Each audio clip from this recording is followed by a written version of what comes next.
Welcome back to our law series on the Specific Relief Act 1877. Before starting the lecture, I request you all to please subscribe to my channel and don't forget to press the bell icon for latest updates. Do share this video with your friends and don't forget to comment your feedback. Let's start. पिछले lectures में हमने देखा कि specific performance क्या होती है और कौन केस कर सकता है। लेकिन आज का सवाल बहुत ही क्रिटिकल है। हम केस किस पर कर सकते हैं? फर्ज करें आपने किसी से जमीन का सौदा किया लेकिन उसने वो जमीन किसी तीसरे बंदे को बेच दी। क्या अब आपका कॉन्ट्रैक्ट खत्म हो गया? बिल्कुल नहीं। आज हम सेक्शन 27 को मुकम्मल डिटेल में समझेंगे जो बताता है कि रिलीफ अगेंस्ट हुम यानी किन लोगों के खिलाफ आप अदालत जा सकते हैं। चलिए शुरू करते हैं। जी तो डियर एस्पिरेंट्स, हमारा आज का टॉपिक है section 27 relief against parties and persons claiming under them. ये सेक्शन लॉ का वो हथियार है जो आपको तब बचाता है जब प्रॉपर्टी के हाथ बदल जाएं। अक्सर लोग समझते हैं कि अगर सेलर ने प्रॉपर्टी किसी और को ट्रांसफर कर दी तो उनका हक खत्म हो गया, लेकिन सेक्शन 27 कहता है कि हक अभी बाकी है। आज हम सेक्शन 27 की उन कैटेगरीज को पढ़ेंगे जिनके खिलाफ आप स्पेसिफिक परफॉर्मेंस इन्फोर्स करवा सकते हैं। Let's break it down. Simple explanation. 1. Either party, the main characters. सबसे पहले तो वो लोग हैं जो कॉन्ट्रैक्ट का हिस्सा थे।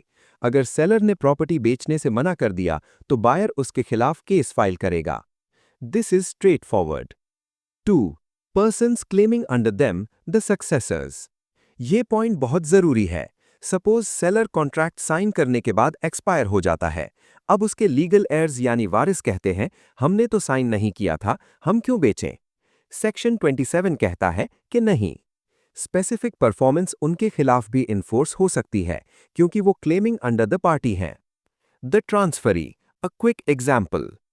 इमेजिन कीजिए अली सेलर बिलाल बायर से घर बेचने का कॉन्ट्रैक्ट करता है फॉर 50 लाख्स, लेकिन कॉन्ट्रैक्ट के बीच में ही अली ने वही घर हमजा को 60 लाख्स में बेच दिया।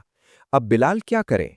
सेक्शन 27 बिलाल को पावर देता है कि वो हमजा के खिलाफ भी रिलीफ ले सकता है, अनलेस हमजा ने वो घर गुड फेथ में और बिना पुराने कॉन्ट्रैक्ट की खबर के खरीदा हो। लॉ यहां पर बायर को प्रोटेक्ट कर रहा है।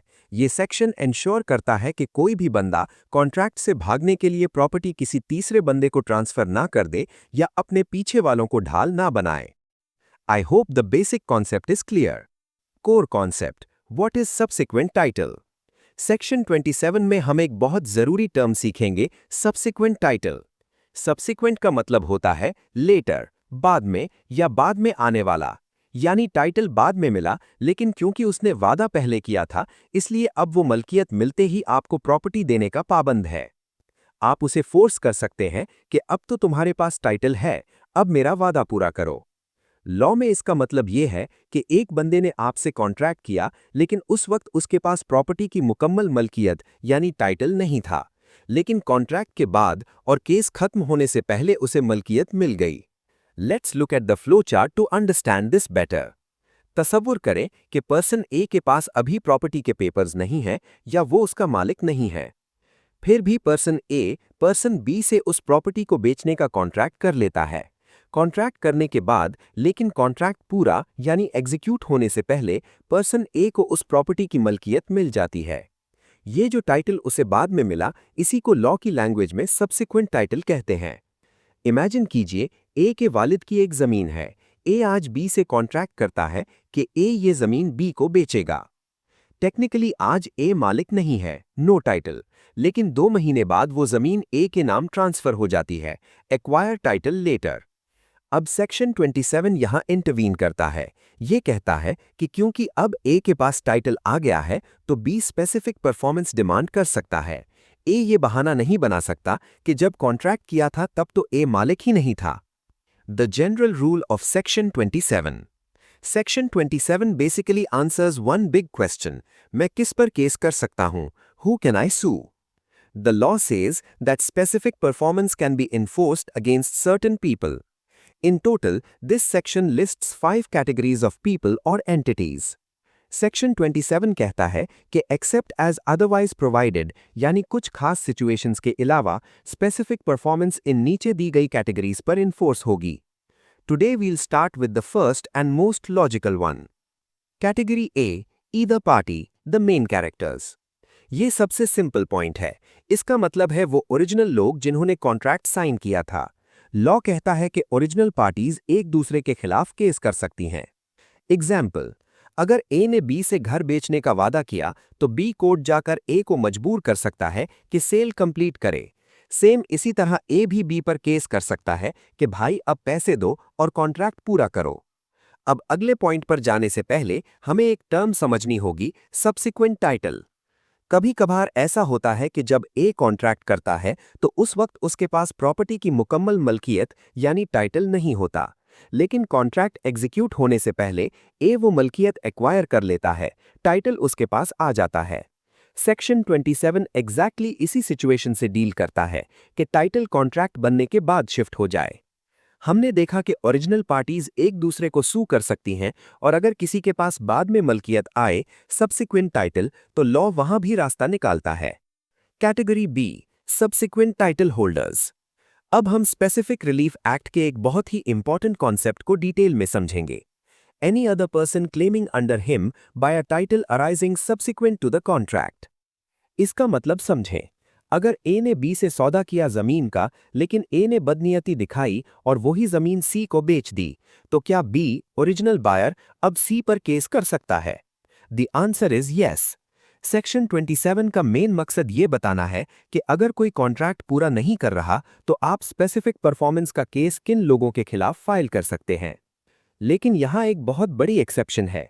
अगर सी, नया बायर, एक बोनाफाइड परचेजर फॉर वैल्यू है, यानी उसने पूरे पैसे दिए हैं और उसे पुराने कॉन्ट्रैक्ट की कोई खबर नहीं थी, तो फिर उस पर केस नहीं हो सकता।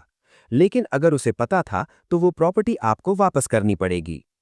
अब अगले पॉइंट पर जाने से पहले हमें एक टर्म समझनी होगी, सब्सिक्वेंट टाइटल। सिंपल वर्ड्स में ये एक ऐसा टाइटल, मलकियत है जो कॉन्ट्रैक्ट करने के वक्त उस बंदे के पास नहीं था।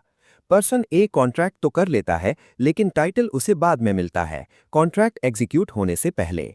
सेक्शन 27 इसी सिचुएशन से डील करता है कि जब टाइटल कॉन्ट्रैक्ट बनने के बाद शिफ्ट हो जाए। Any other person claiming under him. Subsequent title उन लोगों पर अप्लाई होता है जो ओरिजिनल पार्टी से मलकियत लेते हैं कॉन्ट्रैक्ट के बाद। इसमें लीगल एयर्स यानी वारिस, रिप्रेजेंटेटिव्स और असाइनीज शामिल हैं।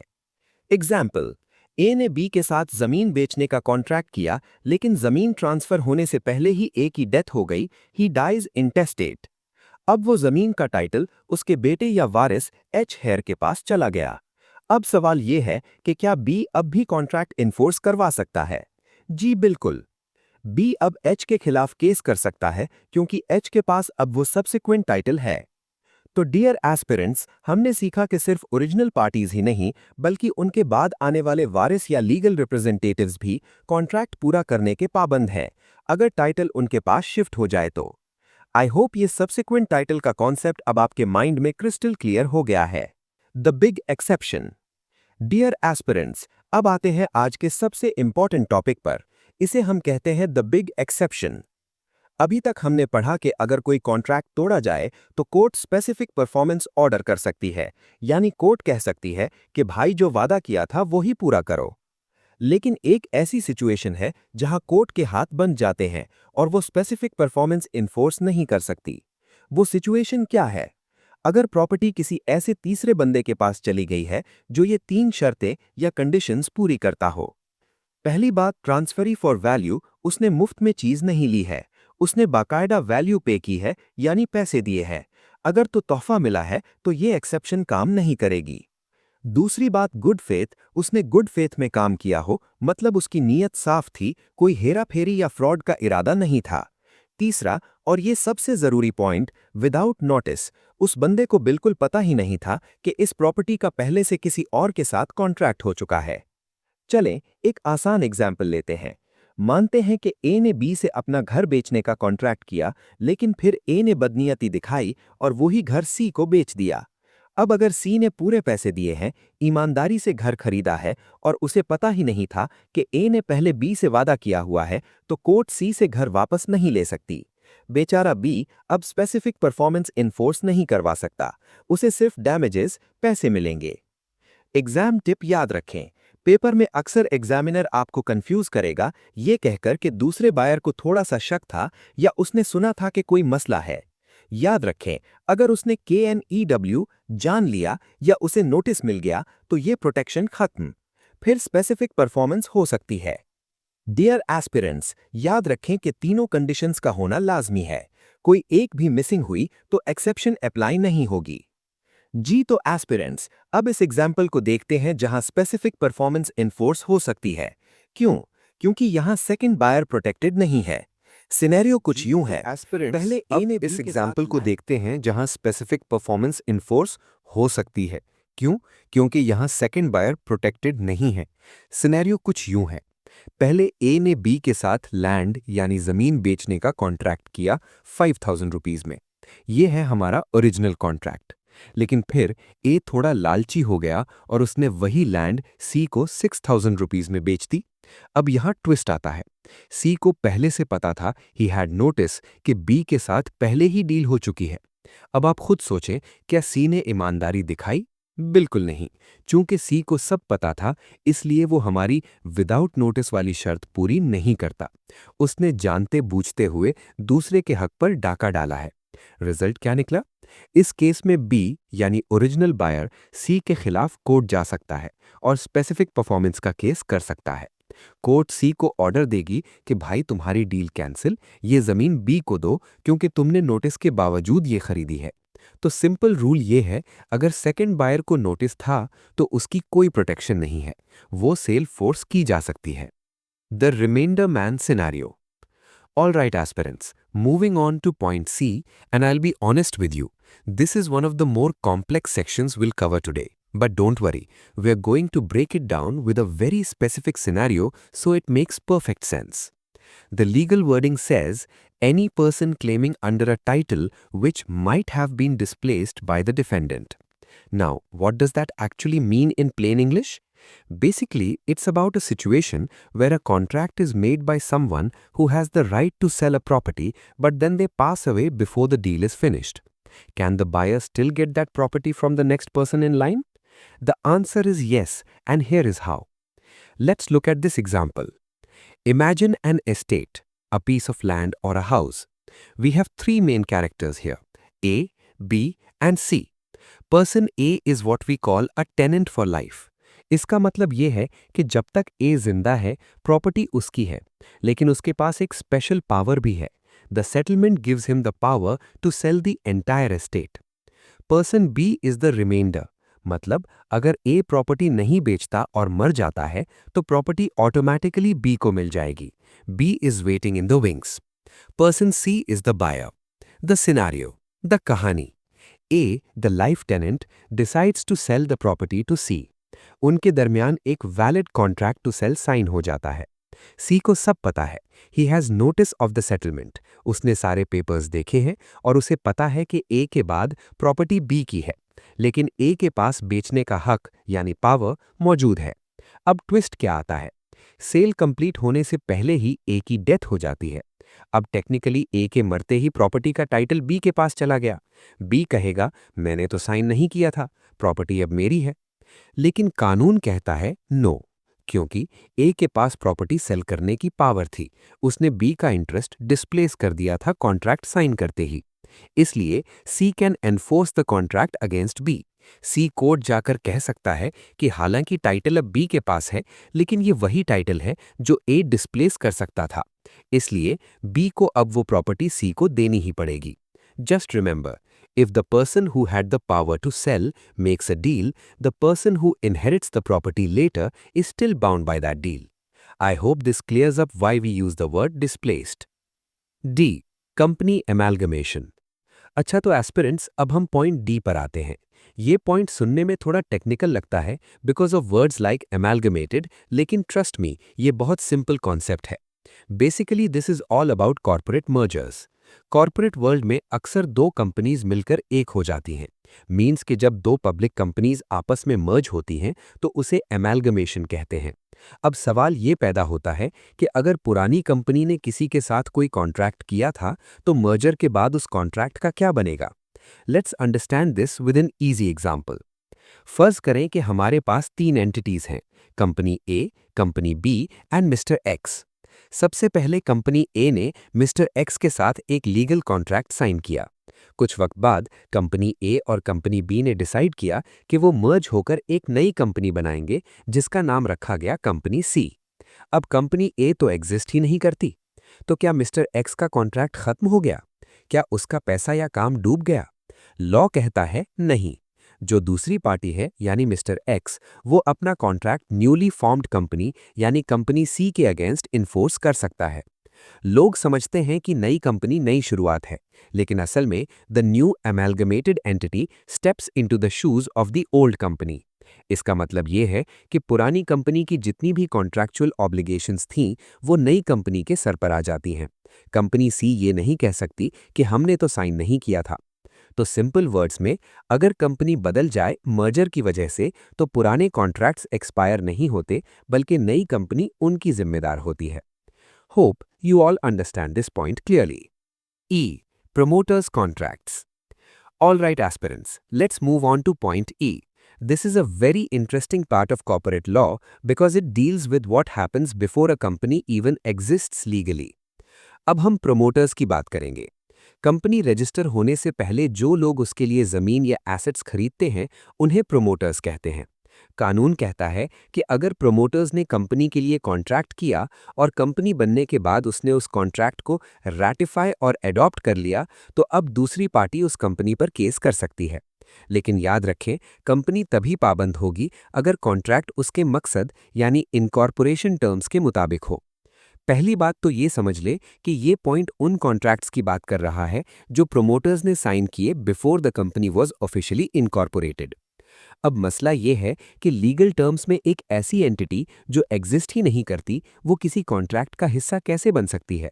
यूजुअली कंपनी इन कॉन्ट्रैक्ट्स के लिए लायबल नहीं होती, बट यहाँ एक रास्ता है। अब रेड बॉक्स की तरफ देखें। प्रोवाइजो का मतलब होता है एक शर्त या कंडीशन।